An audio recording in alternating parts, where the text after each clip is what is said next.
우리 좌우하에 계신 분들과 인사 나누겠습니다. 할렐루야, 축복합니다. 6월 첫 주입니다. 6월 한 달 하나님의 돌보시는 은혜가 우리 권사님, 집사님의 삶 가운데 가득하시 축복합니다. 축복의 인사를 나누시기 바랍니다. 저기 멀리 계신 분은 손 한번 흔들어 주시고요. 저 여기 왔습니다.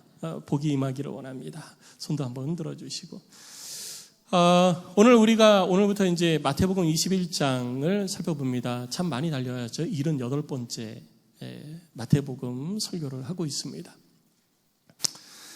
마태복음을 살펴보면은 오늘이 21장이 시작되어지는데 21장부터서는 마태복음의 클라이막스로 이제 올라갑니다. 왜 21장부터 마태복음의 클라이막스라고 그러면은요, 1장서부터 22장까지는 예수님께서 이 땅 가운데에 하나님의 뜻을 따라 이루시는 일들, 그리고 이 땅에서 예수님께서 해야 되는 사역들을 계속 이루시는 것들이 기록이 되어져 있어요. 주로 예수님께서는 하나님의 뜻을 이루어가는 내용들이 기록이 되어 있죠. 근데 21장에 들어오면서부터서는 이게 지금까지 되어져 왔던 것처럼 하나님의 뜻이 예수님을 통해서 이루어지는 것도 나옴과 동시에 예수님께서 말씀하신 것들이 이루어지기 시작합니다. 예수님께서 제자들에게 내가 예루살렘에 가면 앞으로 이렇게 될 것이다 라고 말씀하신 내용들이 21장서부터 하나씩 이제는 이루어지기 시작하는 거예요. 그래서 마지막 예수 그리스도의 십자가의 죽으심과 부활하심을 향하여서 이렇게 치달아 올라갑니다. 예수님이 말씀하신 것대로 막 이루어지면서 봐라, 내가 얘기한 대로 이렇게 된다라고 한 것이 막 이렇게 치달아 올라가요. 그래서 21장부터 마태복음의 클라이막스가 시작되는 지점이다라고 이야기를 하는 것입니다. 자, 그럼 마태복음의 클라이막스를 향하여서 우리가 함께 달려가는 그 첫 시간, 우리가 21장 1절로 11절 말씀을 함께 읽었는데요. 이 내용은 잘 알고 있는 내용이에요. 우리가 매년 종료주일이 되어지면 종료주일날 함께 항상 읽고 말씀을 나누는 내용 중에 한 본문입니다. 그래서 여러분들이 신앙생활 오래 하시는 분들은 이 본문을 통해서 많이 설교를 들어서 익히 알고 있는 내용입니다. 그런 가운데 저는 오늘 이 본문을 함께 살펴보면서 하나님께서 우리들 가운데 주시는 그 말씀에 다시 한 번 더 귀를 기울여보는 시간을 갖기를 원하는 거예요. 오늘 본문의 말씀을 보면은 예수님께서 19장, 20장에서 유대지경에 들어서시면서 제자들과 함께 하셨던 내용들이 쭉 기록되어 있었잖아요. 그래서 19장, 20장을 지나서 21장에 들어서면서 예수님은 예루살렘 성 가까이 오십니다. 오늘 1절 말씀을 보면 예루살렘에 가까이 가서 감람산 벳바게에 이르렀을 때라고 기록되어져 있는데, 벳바게가 어딘지 지금 우리는 정확하게 알 수는 없어요. 벳바게가 이쯤이다라고 하는데 확실하게 알 수 있는 것은 감람산에 있다라는 감람산. 감람산은 이 예루살렘 성의 동쪽 성벽으로부터 약 직선거리로 1.5km 정도 떨어진 곳에 있습니다. 그래서 감람산에 올라가서 이렇게 보면은 예루살렘 성이 한눈에 이렇게 딱 들어와요. 그러니까 예루살렘 성이 그렇게 아주 크지 않습니다. 감람산에 올라가 보면 이렇게 한눈에 딱 들어와요. 거기서 이제 갔다 오신 분들은 아마 다 기억이 머릿속으로 쭉 기억이 나실 거예요. 보고 왔는데도 기억이 안 난다고 그러면은 참 그 문제가 있는 겁니다. 갔다 오신 분들. 보고 왔으면 들은 거는 많이 잊어버린다 해도 보고 왔는데 그거 잊어버리면 안 되죠. 예루살렘 산이 하늘에 이렇게 쫙 들어오는데 예수님께서 거기 계셨던 거예요. 그 감람산에 벳바게라는 동네, 그 벳바게라는 동네가 어딘지는 모르지만 아마 많은 순례자들, 곧 절기를 맞이해서 이스라엘 백성들이 예루살렘으로 들어오는 그 과정 중에 예루살렘 성의 동쪽 성문으로 들어오는 사람들은 감람산을 넘어서 들어오게 되는데, 그 감람산을 넘어서 들어올 때 지나는 동네 중에 하나가 벳바게일 것이다 라고 우리가 예측을 하는 것이죠. 그래서 예수님도 사람들과 함께 벳바게를 지나갔던 것입니다. 그런데 벳바게에 도착했을 때 불과 예루살렘 성을 한눈에 내려다 보이는 그 1.5km밖에 남지 않은 그곳에서 예수님이 갑자기 걸음을 멈추시는 거예요. 사람들과 함께 막 흥분이 돼가지고 예루살렘을 향해서 막 걸어가다가 예수님이 갑자기 걸음을 멈추시고, 야, 너희들 가서 맞은편 마을로 가서 거기 가면 나귀 새끼가 매여 있는 것을 보게 될 텐데 그거 풀어서 끌고 와라. 그리고 누가 혹시 뭐라고 얘기하면 주께서 쓰시겠다 해라. 그리고 그 나귀를 데리고 와라. 이렇게 말씀을 하시는 거예요. 그랬더니 이 말씀에 두 제자가 예수님의 보냄을 받아서 벳박의 맞은편 마을로 가게 됩니다. 갔더니 진짜 나귀가 있는 거예요. 그리고 그 나귀를 끌고 오게 됩니다. 오늘 이 사건이 누가복음 19장과 요한복음 12장, 마가복음 11장에도 기록되어져 있는데 다른 복음서에 보면은 그렇게 끌고 갈 때 그거 왜 끌고 가요? 하고 물어보는 사람이 있습니다. 그때 이 제자들은 예수님이 가르쳐 주신 것처럼 주가 쓰시기도 합니다. 그랬더니 그 사람이 보냈다라고 기록하고 있습니다. 자, 우리는 여기서 한 가지 의미 있는 사실을 볼 수가 있습니다. 그게 뭐냐 하면 예수님께서 하나님의 일들을 이루어 가실 때 예수님은 예수님이 해야 될 일들을 친히 준비하시는 거예요. 사람들이 예수님에 가서 주님 우리가 이렇게 나귀를 준비하겠습니다. 말을 준비하겠습니다. 옷을 준비하겠습니다. 이렇게 하지 않았어요. 우리 주님이 주님의 일을 감당하실 때 주님의 일을 이루어 가실 때 우리 주님이 주의 일을 위해서 친히 준비하신다는 것입니다. 그리고 그것은 어느 누구도 방해를 할 수가 없고 막을 수 없다는 것을 우리가 볼 수 있습니다. 그리고 주의 일을 이루어가는 것은 순종하는 자를 통해서 이루어간다는 사실을 우리는 다시 한번 확인할 수 있는 것이죠. 제자들이 예수님 그걸 어떻게 우리가 해요? 그 예수님 거예요? 라고 물어보고 안 가려고 했을 수도 있겠죠. 그런데 예수님의 이러한 모습을 통해서 우리들이 엿볼 수 있는 건 뭐냐면요. 이 땅의 모든 것은 주님의 것이라는 겁니다. 그래서 이 땅의 모든 것이 다 주님의 것이고 주님께 속해 있는 거기 때문에 우리 주님이 쓰신다 하면 어느 누구도 막을 수 없다라는 것이죠. 그래서 우리는 이 본문을 통해서 예수 그리스도의 왕의 권세를 볼 수 있어야지 되는 거예요. 우리는 예수 그리스도의 왕된 권세를 잘 이해를 하지 못합니다. 그래서 제자들도 그 권세를 잘 이해를 하지 못하기 때문에 예수님의 말씀보다는 자기들의 생각이나 경험이 늘 앞선 일들을 이루어갔던 모습들을 우리들이 그동안에 보아왔던 것입니다. 그런데 오늘 21장에 들어서면서 구체적으로 예수님께서는 자신의 왕된 권세와 권위를 사용하기 시작하는 거예요. 내가 준비했다. 가서 끌고 와. 그랬더니 두 제자가 당당해 가서 딱 끌고 오잖아요. 누가 막지만 예수님께서 말씀하신 대로 이야기를 하니까 그냥 보내줍니다. 이렇게 주님은 하나님의 나라와 영광을 위해서 본인이 이루어 가셔야 될 일들은 주께서 친히 준비하시고 주께서 친히 이루신다라는 것. 그래서 우리는 주님이 이루시는 일에 우리들이 함께하는 자가 되어야 되는 거예요. 주님이 이루시는 일에 우리가 함께하면요 100이면 100 다 성공하는 줄로 믿습니다. 그런데 주님이 이루시는 일이 아니라 내가 무엇인가를 이루려고 하니까 하는 것마다 실패하고 안 되는 거예요. 내가 하려고 그러니까 안 되는 거예요. 주님이 하시면 되는데 주님이 걸어가시는 길에 내가 뒤따라가면 되는데 내가 걸어가는 게 아니라 주님이 걸어가는 게 아니라 내가 앞서가려고 하다 보니까 자꾸 실패를 하는 겁니다. 성도 여러분 6월 한 달 주님이 가시는 걸음에 뒤쫓아가시기를 바랍니다. 주님이 가시는 걸음에 뒤쫓아가는 게 뭐냐면요. 말씀을 따라 기도를 통해서 주의 성령의 인도하심을 따라가는 거예요. 제가 어저께 제자반을 하면서 그런 얘기를 했습니다. 기도 중요하다는 거 모르는 사람 없습니다. 성경 읽어야 된다는 거 모르는 사람 없습니다. 그래서 제가 제자반 하는 사람들에게 이렇게 물어봤어요. 그래서 성경 읽어요? 그래서 기도해요? 이렇게 물어봤어요. 기도가 중요하다는 거 아는데 기도 안 해요. 성경을 읽고 묵상하고 하는 것이 중요하다는 거 아는데 성경은 안 읽어요. 그게 우리들의 신앙의 현주소라는 겁니다.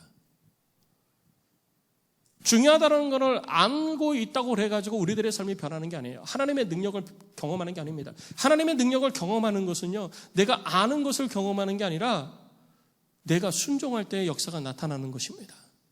그래서 우리는 하나님의 말씀 앞에 온전한 순종으로 행하는 자가 되어야 되는 것입니다. 6월 한 달 머리로만 생각하지 마시고 엎드려 기도하는 일에 힘쓰시기 바랍니다. 하나님의 말씀을 펼쳐서 읽고 순종하는 일에 그대로 행하는 일에 힘쓰시는 저와 여러분들이 되시기를 주의 이름으로 축복합니다. 하나님께서 반드시 여러분들의 삶의 변화를 이루어 주실 것입니다. 그것이 우리 가운데 약속해 주신 것이기 때문이에요. 그래서 제자들도 그렇게 나귀를 끌고 오죠. 그런데 이러한 일들은 그냥 되어진 것이 아니라 오늘 4절 5절에 기록된 것처럼 선지자를 통하여서 말씀하신 것을 이루고자 하시는 예수님의 계획이라는 거예요. 선지자가 뭐라고 얘기를 했느냐? 시온의 딸에게 이르기를 내 왕이 내게 임하나니 그는 겸손하여 낙이 곧 멍에 매는 짐승의 새끼를 탓도다 하라 하였느니라. 이것이 선지자를 통해서 예언된 얘기예요. 예수님의 삶을 보면은요, 예수님은 처음부터 끝까지 자신을 위한 삶이 없었습니다. 오직 하나님의 나라와 영광을 위한 삶이 예수님의 삶이었어요. 이 땅에 태어나시는 것부터 예수님은 하나님의 뜻을 따라 선지자의 예언을 통해서 태어나신 것입니다. 선지자의 예언, 곧 하나님께서 선지자의 입술을 통해서 이 땅 가운데 선포하신 그것을 이루기 위하여서 예수님은 이 땅에 태어나시고 또 고난을 받으셨고 그리고 수많은 일들을 행하신 것입니다. 마태복음 2장에서부터, 아니 어찌 보면 마태복음 1장에서부터 다윗의 후손으로 이 땅에 오심이 예언되어진 그 뜻을 따라 하나님의 뜻이 예수님을 통해서 이루어진 것을 통해 우리들의 삶이 어떠해야 되는지 예수님의 삶을 통해서 살펴볼 수 있어야 되는 거예요. 우리들의 삶도요, 예수님처럼 하나님의 뜻을 이루어가는 삶이 되어야 됩니다. 우리는 내가 하고 싶은 대로 살기를 원하죠. 그게 행복한 줄 알죠. 그런데 그게 아니라 내가 계획하고 내가 하는 것은요, 반드시 실패하게 돼요. 하나님의 뜻 앞에 하나님이 이끌어 가시는 대로 순종하면 우리는 100이면 100 성공하는 것입니다. 그래서 우리는 이 땅의 주관자 되시는 하나님의 말씀에 귀를 기울이고 내 뜻을 하나님의 뜻 앞에 꺾고 하나님의 뜻 앞에 순종해 가는 것이 우리에게 훈련이 되어져야 되는 거예요. 단번에 안 됩니다. 훈련이 되어져야 돼요. 때로는 실수하고 때로는 내 뜻대로 내 마음대로 하다가도 넘어져가지고 코피 흘리고 무릎 깨지고 그런 것들을 경험해 가면서 훈련이 되어져야 마음껏 결승점을 향해서 뛰어가게 되어지는 거예요. 그런 훈련의 과정을 게을리해서는 안 된다라는 것이죠. 예수님도 오늘 본문을 통해서 선지자를 통해서 하신 말씀을 이루기 위해서 이러한 일들을 행하셨다라고 기록하고 있습니다. 그리고 제자들이 예수께서 명하신 대로 가서 두 나귀를 끌고 오니까 사람들이 나귀 위에 겉옷을 펴고 예수님이 거기에 탑니다. 그리고 다른 사람들은 자기 옷을 길바닥에다 깔고 나뭇가지를 깔고 그 앞에 빨간 양탄자를 깔듯이 그렇게 쫙 까는 거예요. 그리고 예수님이 나귀를 타고 가셔서 1.5km밖에 안 되니까 그거 1.5km 나귀 타고 오는데 몇 분이나 걸리겠어요? 1.5km, 1km 뛰면은 빨리 뛰는 사람은요 3분이면 뛰어요. 3분이면 뛰어요. 저도 몸은 이래도요 예전엔 잘 뛰었어요. 지금은 좀 더 걸릴지 모르지만 예전엔 잘 뛰었습니다. 체력장 하면 여기 남자분들 다 그렇지만 체력장 하면 항상 만점이잖아요. 3분 몇 초면 다 뛰어요. 얼마 걸리지 않는 거리예요. 그거를 딱 가니까 사람들이 예루살렘 성에서 막 난리가 난 거예요. 환호를 하고 막 난리가 나는데 오늘 9절 말씀을 보니까 이렇게 말하고 있습니다. 앞에서 가고 뒤에서 따르는 무리가 소리 높이 이르되 호산나 다윗의 자손이여 찬송하리로다. 주의 이름으로 오시는 이여 가장 높은 곳에서 호산나 그러면서 막 높이는 거예요. 여러분 우리들 눈앞에 무엇인가 이렇게 실제 되어진 내가 기대했던 것들이 일어나면요 목소리가 더 커지잖아요. 그러니까 사람들이요 그 온 성이 예루살렘 성이 소동이 벌어집니다. 오늘 10절 말씀을 보면 온 성이 소동하여 이렇게 표현되고 있는데 이 소동하여라는 표현이 우리들에게는 그냥 난리법석이 났다 이 정도로 이해가 되는데 성경에서 이 소동하여라고 하는 이 표현을 쓸 때는 언제 썼냐면요 여리고 성이 무너질 때 지진으로 인해서 아니면은 이렇게 쉐이킹 막 흔들어 가지고 하는 그런 표현을 쓸 때 소동했다라는 표현을 쓰는 거예요. 그러니까 온 성이 그냥 단순하게 난리법석 그 정도가 아니라는 거예요. 성이 뒤 흔들릴 정도로 그러니까 얼마 크지도 않은 예루살렘 성이 이쪽에서 동쪽 문에서 난리가 나니까 막 전체 성이 막 난리가 난 거죠. 그러니까 사람들이 그 소식을 예수님 오시는 소식을 몰랐던 사람들은 이거 도대체 뭔 일이야? 이렇게 되어지죠. 그랬더니 이 사람들이 얘기합니다.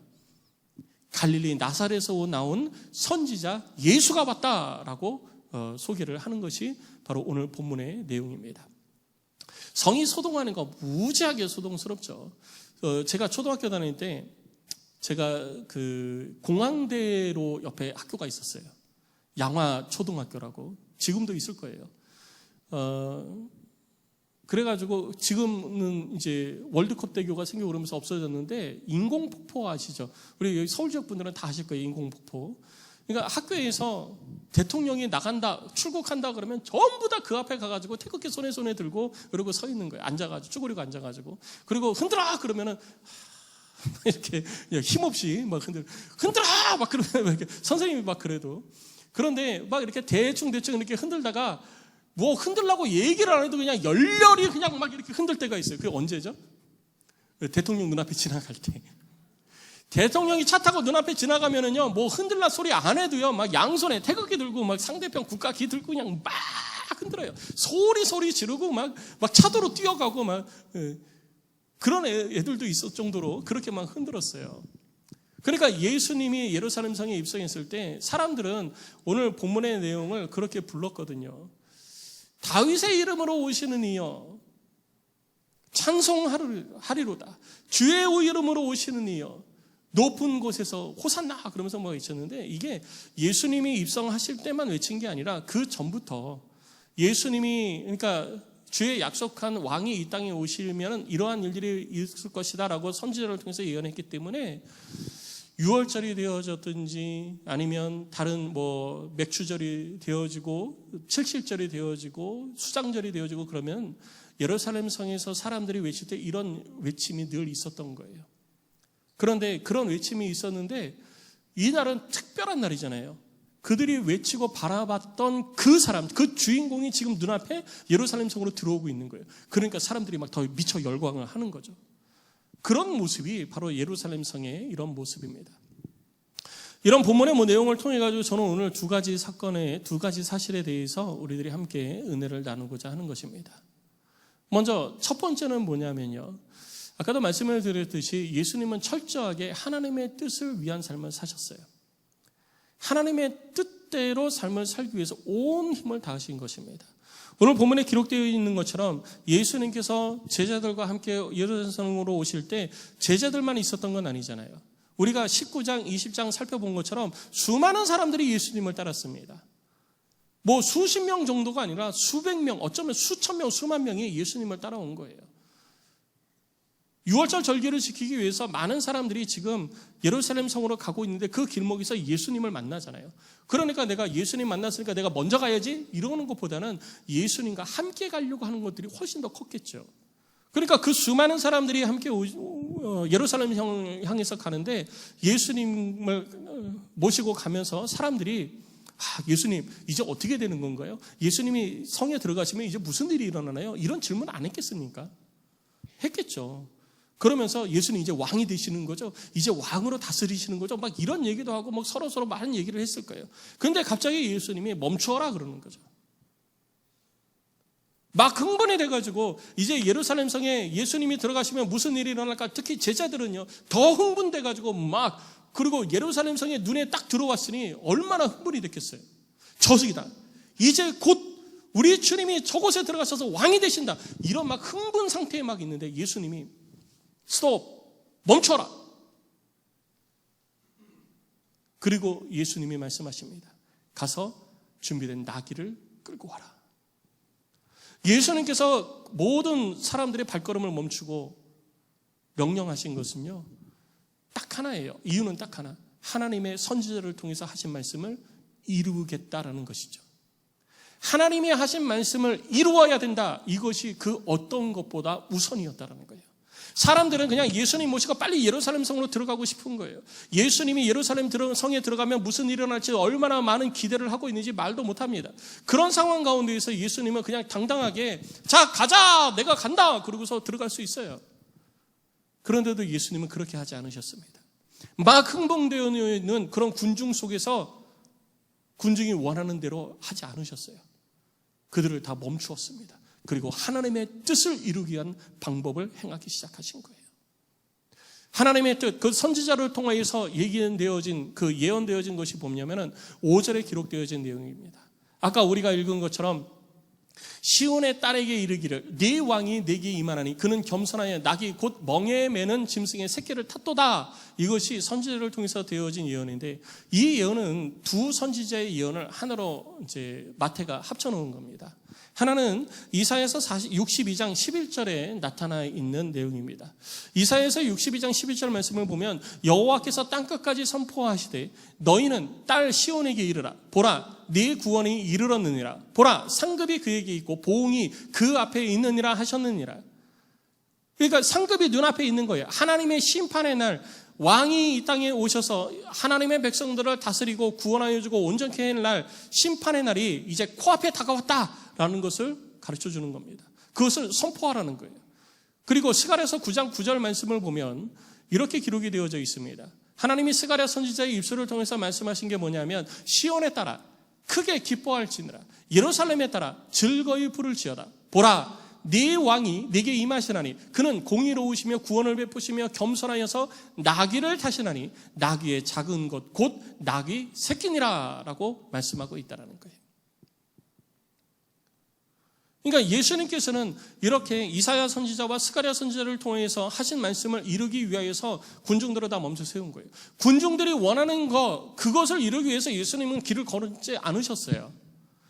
예수님이 집중한 것은 주변이 아무리 흥분되어져 있고 주변이 아무리 예수님을 향해서 이렇게 저렇게 얘기를 해도 예수님은 오로지 하나님의 뜻을 이루는 데에만 집중되어져 있었다는 것입니다. 여러분, 무엇에 집중하고 계십니까? 하나님의 뜻을 이루는 데 집중하고 있습니까? 아니면 여러분들의 마음의 감정의 흥분 상태로 와, 사람들이 좋아하니까 이거 하자 저거 하자 여기에 집중되어져 있습니까? 우리들이 무엇에 집중해야 되냐? 바로 하나님의 뜻에 집중해야 되는 것입니다. 그리고 그 하나님의 뜻은 이 땅에 왕으로 오시는데 왕은 크고 웅장한 백마 타고 들어가야 되잖아요. 갈퀴를 휘날리면서 백마 타고 막 가고 주변에서 사람들이 깃발을 높이 들고 막 뛰어가면서 소리를 지르고 승전가를 막 부르는 그런 모습이 어찌 보면 왕의 모습입니다. 그런데 하나님께서 말씀하신 것은요, 이 왕은 나귀를 타고 들어가는데 나귀 새끼를 타고 들어가는 왕이다. 그러니까 하나님이 말씀하시는 왕의 개념과 사람들이 생각하는 왕의 개념이 전혀 다른 거예요. 겉으로는 굉장히 웅장해 보이고 대단한 것들을 해야지만 왕의 위엄이 나타날 거라고 생각하는데 우리 하나님은 그렇지 않으시다는 거죠. 얼마나 대단하고 얼마나 크고 얼마나 웅장하고 얼마나 위대한 것들이 준비되어졌느냐, 우리 하나님은 그거 관심 없어요. 우리 하나님이 진짜 관심을 갖고 있는 건 뭐냐면요, 하나님의 말씀에 순종하느냐예요. 너 내 말에 순종하느냐, 그리고 가장 소중한 것을 드리느냐예요. 오늘 본문에 보면은 스가랴서 9장 9절에도 이렇게 이야기를 하잖아요. 나귀를 타시나니 나귀의 작은 것 곧 나귀 새끼니라. 다른 복음서에 보면은요, 이 나귀 새끼는 한 번도 짐을 싣거나 사람이 타본 적이 없는 나귀 새끼라고 말하고 있습니다. 하나님 앞에 드리는 것, 왕께 드리는 것은요, 크고 웅장하고 대단하고 멋있고 이런 걸 드리는 게 아니에요. 첫 번째 것을 드리는 거예요. 어느 누구도 하지 않았던 것, 어느 누구도 타고 무엇인가를 이렇게 다른 사람이 쓰던 거, 남는 거, 이런 거 드리는 게 아니고요, 가장 소중한 것을 드리는 것입니다. 우리가 주님 앞에 드리는 것은요, 가장 소중한 것을 드려야지 돼요. 여러분, 주님 앞에 무엇을 드리고 있습니까? 쓰다 남은 거 드리고 있어요? 아니면 가장 소중한 거 먼저 구별해서 드리고 있습니까? 오늘 스가랴 선지자를 통해서 우리들에게 많은 하나님의 왕에 대한 관점을 가르쳐 주시는 거거든요. 그리고 여기서 왜 나귀를 탔냐? 오늘 본문에 보니까 겸손해서 나귀를 탄다라고 말하고 있습니다. 그랬더니 겸손해서 나귀를 탄다고 그랬더니 사람들은 도덕적 겸손을 자꾸 생각해요. 우리들의 일반적인 생각입니다. 그런데 본문에서 얘기하고 있는 것은요, 도덕적 겸손을 얘기하는 게 아니에요. 여러분, 마태복음 19장 20장에 보면서 우리가 참된 섬김, 겸손에 대해서 배웠잖아요. 예수님께서 말씀하신 참된 섬김, 겸손이 무엇이냐? 무엇인가 다른 사람들의 원함을 기대하고, 내가 뭐 다른 사람들로부터 받을 것을 기대하고, 다른 사람이 나에게 갚아줄 것을 기대하면서 베푸는 것이 아니라, 내가 보고 다른 사람이 필요가 있으면 그 필요를 채워주는 것이 겸손이라는 거예요. 그리고 그것이 온전한 겸손이라는 거죠. 그 겸손의 시작은 어디냐? 하나님의 말씀이라는 거예요. 하나님의 말씀에 순종하는 것이 겸손의 시작이에요. 그래서 하나님께서는요, 낙이 타고 들어가게 하신 거예요. 영적인 겸손을 말하는 것입니다. 도덕적인 겸손을 얘기하는 게 아니에요. 내가 늘 언제나 겸손히 다른 사람을 섬기고 먹을 거 챙기고 뭐 이렇게 위에 군림하지 않고, 그거는 우리들이 세상적으로 얘기하는 도덕적 겸손이에요. 그러면 차라리 왕이 되질 말아야죠. 왕이 되어지지 않는 것이 어떻게 보면 도덕적 겸손이잖아요. 그런데 그런 겸손은 하나님 앞에 인정받는 겸손이 아니라는 거예요.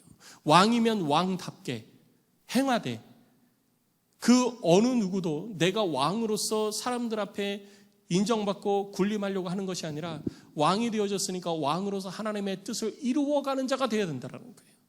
왕이기 때문에. 그래서 백마 타고 들어가지 말고 낙이 타고 들어가라 하신 거예요. 그리고 예수님은 말씀대로 낙이 타고 입성을 하신 것입니다. 성도 여러분, 무엇에 초점 맞추고 있습니까? 무엇에 귀 기울이고 계세요? 사람들의 환호에 귀 기울이고 계십니까? 사람들이 원하는 것에 장단을 맞추고 계십니까? 아니면 하나님의 말씀에 집중하고 계십니까? 내게 말씀하시는 하나님의 음성에 귀를 열고 그 말씀대로 살려고 몸부림치고 계십니까? 여러분, 무엇을 위해서 수고와 노력을 아끼지 않고 있습니까? 예수님처럼 하나님이 하시는 말씀에 집중하시기 바랍니다. 사람들이 아무리 큰 소리로 떠들어도 사람들의 말에 귀 기울이지 말고 하나님의 말씀에 귀 기울여 행하는 저와 여러분들이 되시기를 주의 이름으로 축복합니다. 하나님은 그런 사람을 쓰시는 거예요. 그런 사람을 통해서 하나님은 이 땅에 하나님의 일들을 이루시는 것입니다. 성도 여러분, 이 일이 여러분 가운데 있으시기를 주의 이름으로 축복합니다. 그리고 두 번째, 우리들이 볼 것은요, 사람들의 외침이에요. 9절에 보면은 사람들이 외칩니다. 호산나 다윗의 자손이여 찬송하리로다. 주의 이름으로 오시는 이여 가장 높은 곳에서 호산나, 그러면서 막 외칩니다. 아까도 말씀을 드렸듯이 그렇게 외치는 것은 평소에 외치던 거예요. 그런데 예수님이 등장하니까 막 더 크게 외쳤겠죠. 막 더 크게. 우와! 그동안 우리가 외쳤던 그분이 지금 오시는구나.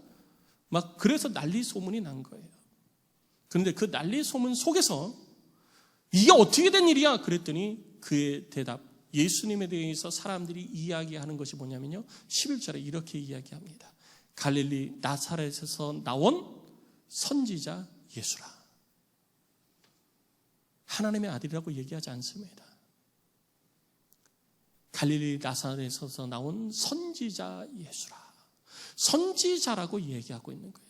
이들에게 있어서 선지자는 누구냐? 가장 위대한 선지자는 누구냐? 모세예요. 모세가 가장 위대한 선지자로 언급되어집니다. 그러니까 그들이 기대하고 바라고 소망하는 선지자는요, 모세와 같은 선지자예요. 모세가 어떻게 했습니까? 이 땅에 하나님의 선지자로 있으면서 애굽에 의해서 종살이하면서 억압받는 이스라엘 백성들을 구원해냈잖아요. 온갖 기사와 표적을 통해서 그들을 구원해내고 홍해를 갈라서 거기를 건너가게 하고, 그렇게 하면서 하나님의 일을 드러내고 하나님의 백성으로 세워가고 그들을 이끌어서 약속의 땅 가나안 땅에 들어가서 거기서 정착하게 하잖아요. 이스라엘 백성들은요, 지금 예루살렘 성 사람들은 예수님의 등장과 함께 예수님을 향해서 호산나 다윗의 자손이여 찬송하리로다, 높은 곳에서 영광입니다 막 그러면서 찬송을 하지만 그들의 생각에는요, 예수 그리스도에 대한 생각이 이미 선지자라고 딱 귀결되어져 있는 거예요. 자기를 구원해 줄 자, 로마의 억압에서 구원하고 이곳 약속의 땅, 이곳 이 가나안 땅, 이 예루살렘 땅, 예루살렘 성을 회복시켜가지고 승리의 깃발을 높이 들고 로마 군대들을 다 무찌르는 그런 선지자로 생각을 한 것입니다. 하나님의 뜻이 어디에 있든지 거기에 관심이 없었어요. 자신들이 바라는 것들이 전부인 줄 알았던 거예요. 그런데 불과 며칠이 지나지 않아서 자신들이 바라던 대로 안 되잖아요. 예수님이 와서 로마를 무찔러야 되는데 로마 병정의 손에 의해서 끌려가가지고 채찍질 당하잖아요. 그러니까 사람들이 예수님을 향해서 다윗의 자손이여 찬송하리로다 이렇게 외치고 주의 이름으로 오시는 이여 가장 높은 곳에서 호산나 그랬는데 예수를 십자가에 못 박아라 라고 외치는 사람들이 돼버린 겁니다. 우리는 예수님을 어떻게 부르고 있습니까? 우리도 예수님을 찬양하죠. 높여드리고 찬양하고 영광 올려드리고, 그런데 그 찬양과 영광 올려드리는 우리들의 고백, 그 마음의 중심에는 예수님에 대한 어떠한 마음을 가지고 있느냐라는 것입니다. 내 기도 가운데 응답하실 분, 내 문제를 해결해 주시는 분, 내가 가지고 있는 고통과 고난에서 나를 온전케 해주시는 분, 그렇게 하지도 못할 거 내가 뭐하러 예수님을 내가 높여야 돼? 혹시 이렇게 예루살렘 성 사람들과 똑같은 생각을 가지고 있지는 않은지 우리들 스스로 돌아봐야 되는 것입니다. 나는 예수님을 섬기는 것이 하나님의 아들이고 하나님의 뜻을 이루고 그를 통해서 나를 구원하사 나를 통해서 하나님의 일들을 이루어가라고 주님께서 나를 부르시기 때문에 내가 주를 섬기는 건데, 그게 아니라 내가 예수님을 섬기고 내가 예배를 드리는 것은 내 문제 해결해주고 내 병 낫게 해주고 내 자식 잘 되게 해주고 우리 집 유명하게 해주고 로또 당첨되게 해주고 좋은 차 타게 해주고 좋은 집 사게 해주고 집값 오르기 전에 팔고 또 오르기 전에 집값 올라서 팔고 집값 오르기 전에 사고 막 이런 타이밍을 착착착 맞춰주고 하는 분이 예수님이어야 내가 예수님을 섬길 마음이 든다고 혹시 이렇게 생각하고 있지는 않습니까? 그렇게 되어지지 않을 때 우리는 예수님을 향해서 언제든지 등 돌릴 수 있는 거예요. 이스라엘 사람들이 그런 것처럼, 예루살렘 성 사람들이 그런 것처럼, 우리 주님 예수님 예루살렘 성에 입성하신 것처럼 이 땅에 다시 오십니다. 반드시 우리 주님이 이 땅에 다시 오십니다. 성경에 약속되어진 대로 예수님께서 이 땅에 사시는 동안 하나님의 말씀을 이루어 가신 것처럼 예수님은 이 땅에 하나님의 뜻을 이루실 것입니다. 그리고 사도행전 1장 2장을 통해서 우리 가운데 약속하신 것처럼 우리가 하늘로 올라가시는 예수 그리스도를 바라보는 그 제자들을 향하여서 천사들이 너희가 예수를 본 그 모습 그대로 주께서 다시 오시리라 말씀하신 그 말씀대로 우리 주님 이 땅에 다시 오실 것입니다. 그리고 이 땅에 우리 주님 다시 오실 때 우리도 우리 주님을 맞이할 것입니다. 영광스럽게 맞이할 것입니다. 우리도 우리 주님을 향해서 오늘 예루살렘 성 사람들이 외쳤던 그런 외침을 아마 외치게 될 겁니다. 우리가 마라나타 주 예수여 오시옵소서 이렇게 하는데 진짜 하늘에서 주님이 막 내려오는 게 막 눈에 보여요. 그럼 여러분 그냥 가만히 앉아가지고 아 주님 오시는구나, 말씀하신 대로 오시네, 이렇게 하실 거예요? 그렇게 하시면 아마 아무도 안 계실 겁니다. 막 자리에서 벌떡 일어나가지고 막 방방방 뛰면서 막 주님 오신다 막 이러면서 소리 지르면서 막 그럴 거 아니에요? 엊그저께 사이렌 울렸죠? 서울 지역 사이렌 울려가지고 뭐 난리 났었다고 제가 들었어요. 이쪽은 울린 데도 있고 안 울린 데도 있고 그래요. 근데 신문에 이렇게 났더라고요. 엄마가 감동한 사이렌. 엄마만 감동한 사이렌. 그래서 이게 뭔 소린가 그래. 사이렌 울리는데 왜 엄마만 감동했나 봤더니 아침 7시에 울렸다면서요. 사이렌 울리니까 집에서 대학생이 엄마를 들쳐업고 지하철역으로 뛰었대요. 그 대피를 해야 되니까 지하철역으로 대피하잖아요. 그러니까 집에서 사이렌 울려가지고 대피하라 그러니까 엄마 들쳐업고 지하철역으로 뛰어갔대요. 근데 이게 오버라고 그랬잖아요. 그러니까 등에서 업히는 엄마가 감동을 한 거예요. 전쟁 났다고 그러니까 얘가 엄마를 등에다 업고 이렇게 지하철역까지 뛰어서 피신하는구나. 그래가지고 엄마가 감동해. 자기는 힘들어 죽었는데 엄마만 감동했다고. 그래서 엄마만 감동한 사이렌. 뭐 이렇게 제목이 그렇게 돼 있더라고요. 그러니까 우리들 눈앞에 이게 펼쳐지면요, 우리는 그냥 막 온 힘을 다해서 막 없었던 힘도 막 나면서 막 노래를 할 거예요. 근데 문제는 뭐냐면 그 주님을 향한 바라봄과 기대가 내가 가지고 있는 개인적인 기대라면 실망하게 될 것입니다. 그리고 뒤돌아서게 될 거예요.